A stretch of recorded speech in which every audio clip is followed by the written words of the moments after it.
Di balik hiruk pikuk kota yang tidak pernah tidur, ada jiwa yang sunyi menunggu secipis perhatian. Dahulu, tangan-tangan tuanya membesarkan anak-anak dengan kasih dan pengorbanan. Kini, tangan yang sama menggigil dalam kesepian. Kemodenan menghadiahkan kita 1000 kemudahan, namun dalam derasnya kemajuan, kita sering alpa terhadap insan yang pernah menjadi nadi keluarga. Warga tua bukan sekadar angka yang menua, mereka adalah cermin kasih yang kian pudar dalam masyarakat hari ini. Inilah kisah yang kami rakam, kisah tentang waktu, pengorbanan dan hati yang menunggu untuk difahami. Selamat datang ke dokumentasi kami di hujung senja. Teruskan bersama kami.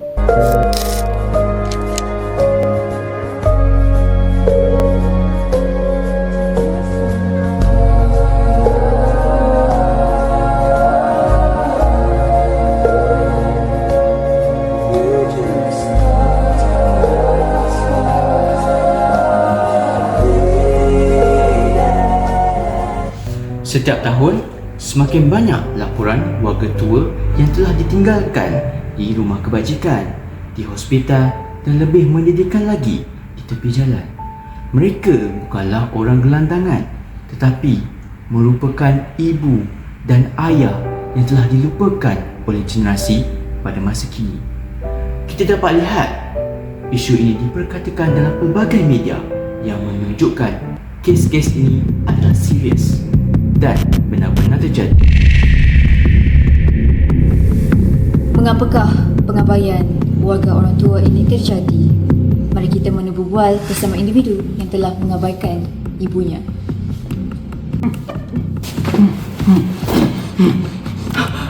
Oh, kat mana ni? Kau siapa?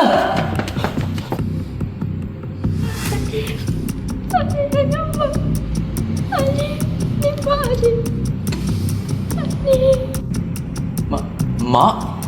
Okey Encik, kenapa Encik tinggalkan mak Encik di stesen bas?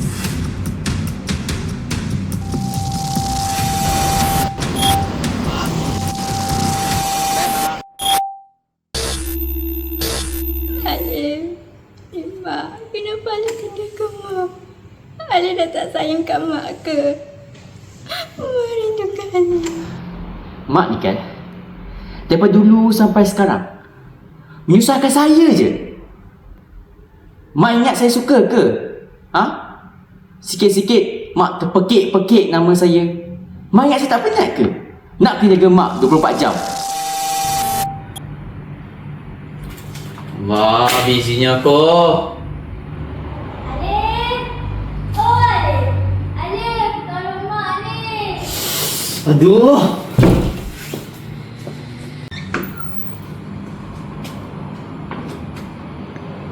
Mana apa, Mak? Ha? Terpekik-pekik? Mak ingat saya suka ke dengar pekikan Mak? Jiran sebelah pun boleh dengar lah. Mak nak apa sekarang ni, ha? Mak nak apa? Alif, tolonglah urut kaki Mak ni. Kaki Mak sakit sangat. Dan tak ada lagi Mak tahan. Mak memekik-mekik nama saya sebab tu je. Sakit kaki kan? Sakit kaki kan? Kakak! Kakak! Mes sini minyak gamat tu. Ni saya dah bawakan mak minyak gamat. Mak sapu sendiri ya.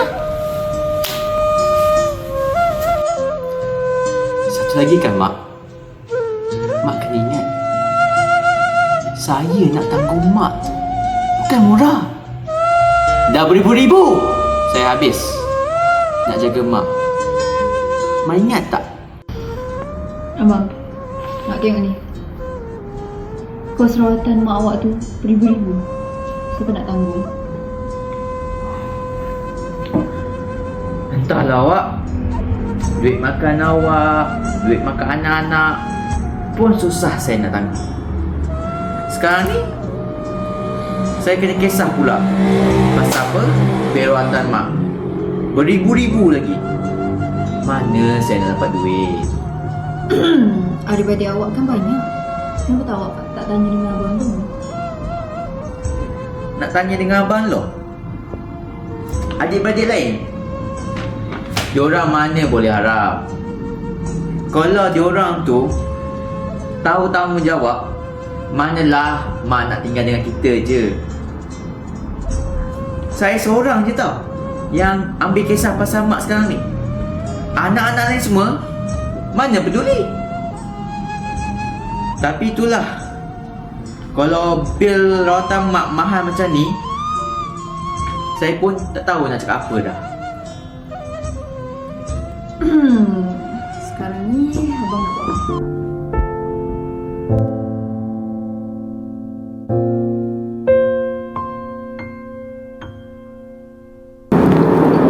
Mak, saya nak pergi barang sikit. Boleh tak mak tunggu sini je? Mak takutlah sini. Mak ikut sekali lah. Tak apalah mak, sebab barang yang saya nak bawa tu banyak mak. Mak manalah lah nak angkat barang banyak. Tapi kalau saya angkat barang banyak barang, saya tak boleh pimpin mak. Boleh tak mak tunggu sini sekejap? Yalah, nanti Ali datang mencari mak juga kan? Ambil makan. Nanti Ali datang balik, jangan risau. Okey. Ali Datang pergi balik dulu kan? Okey. Okay. Bye mak. Bye. Ali, maafkan Mak. Jangan tinggal Mak. Maafkan Mak.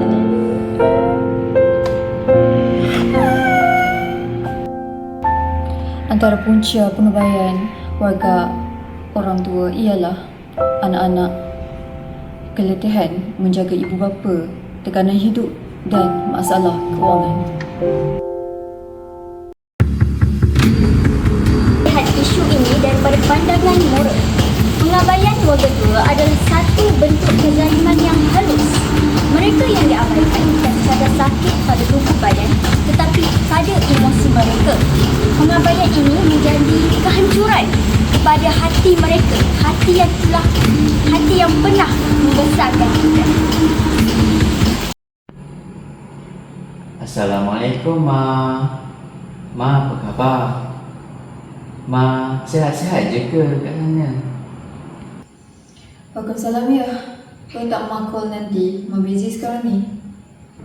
Layanlah ayah ni mak. Mak pun dah lama tak call ayah. Ayah risau pasal hidup mak sekarang ni. Maklumlah, mak kan dah belajar jauh-jauh. Ya, mau urgent ni. Nanti mak call Bye. Mak? Mak? Mak? Ayah call sebab ayah risau. Ayah call sebab ayah rindu mak. Ayah cuma nak tahu macam mana anak ayah sekarang ni. Tak apalah. Ayah doakan yang baik-baik je untuk mak. Dari sudut sosial, pengabaian ini melahirkan masyarakat individualistik. Mereka hanya mementingkan kesenangan diri daripada mengutamakan tanggungjawab mereka terhadap keluarga mereka.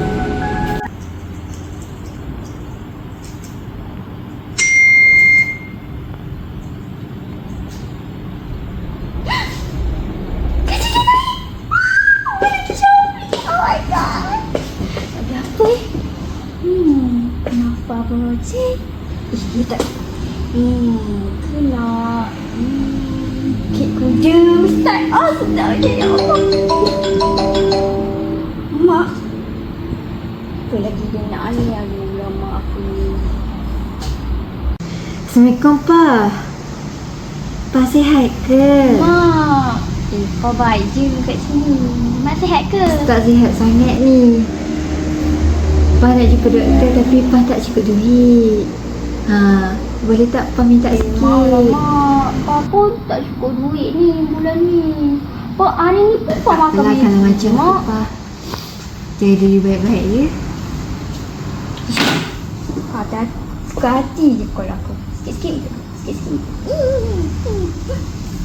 Dari sudut emosi, ramai warga tua di rumah jagaan mengalami kemurungan.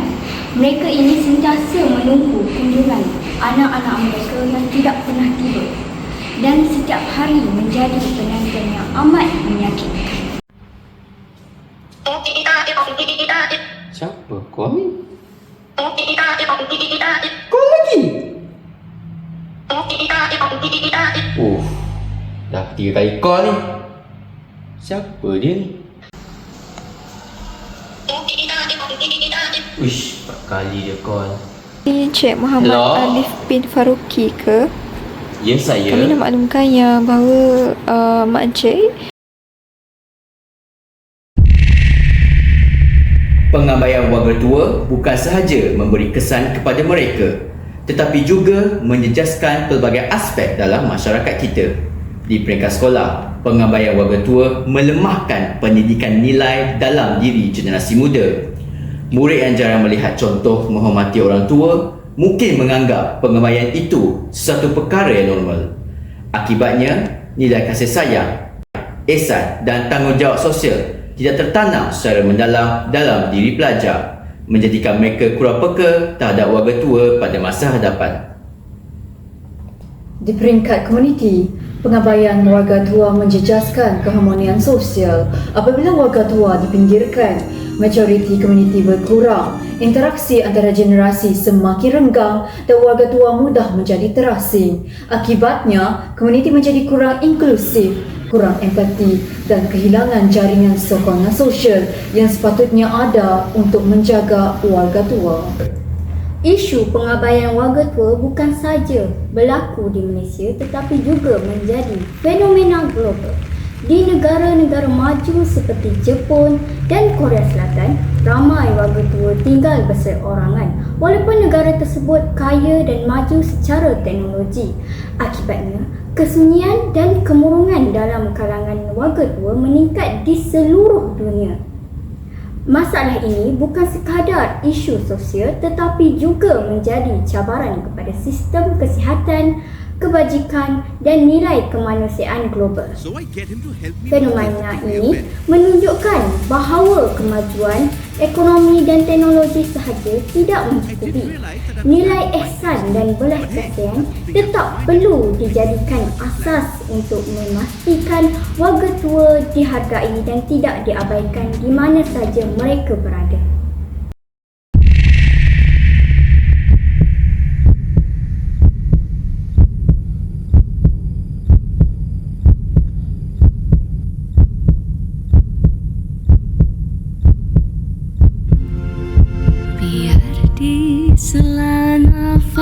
Mak, maafkan Alif, Mak. Alif tahu Alif banyak buat dosa dengan Mak. Mak, tolong ampunkan Alif ya, Mak. Mak. Alif janji lepas ni halus dan kuat melaju, biar dipeluk ibumu, kekau wangi tanpa rindu, biar di bawah kasurmu mimpimu siap terbangun, biar di dalam hatimu harum selalu namaku, biar saat air surut bahagiamu terbalut.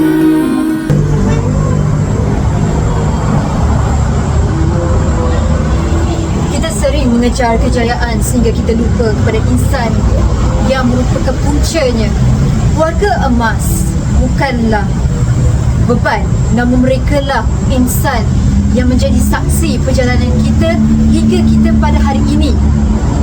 Mulakan dengan satu kunjungan, satu panggilan, satu pelukan.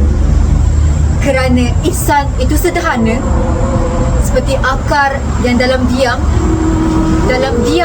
menegakkan seluruh pohonnya.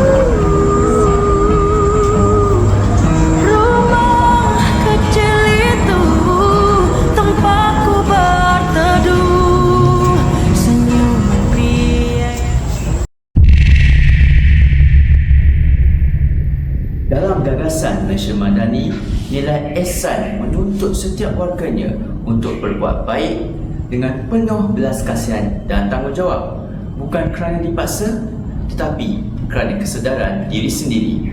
Nilai ihsan bermaksud melihat setiap insan dengan penuh kasih, memerlukan bantuan tanpa syarat, dan yang lebih penting, menghargai mereka yang telah berkorban untuk kita.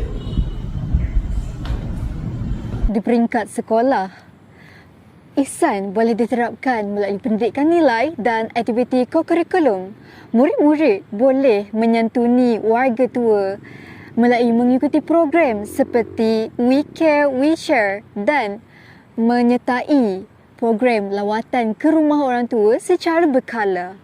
Dengan cara ini, nilai seperti kasih sayang, empati dan tanggungjawab sosial boleh dipupuk sejak kecil lagi. Dengan ini, generasi masa depan kita akan menjadi generasi yang peka dan bertanggungjawab. Di peringkat komuniti, nilai ihsan dapat diwujudkan melalui sokongan aktif kepada warga tua. Contohnya, program Komuniti Prihatin Warga Emas TKPWE. Program ini dianjurkan melalui kerjasama antara pusat komuniti, sukarelawan belia serta NGO kebajikan yang telah menganjurkan aktiviti seperti terapi seni, senaman kesihatan serta lawatan berkala kepada warga tua. Ini telah menunjukkan bahawa warga tua menerima sokongan emosi dan sosial yang mana dapat mengurangkan perasaan terasing dan meningkatkan keyakinan diri. Apabila komuniti mengamalkan sifat ihsan, warga tua tidak lagi merasa terpinggir. Mereka tetap aktif, dihargai dan menjadi jaringan sosial yang sihat.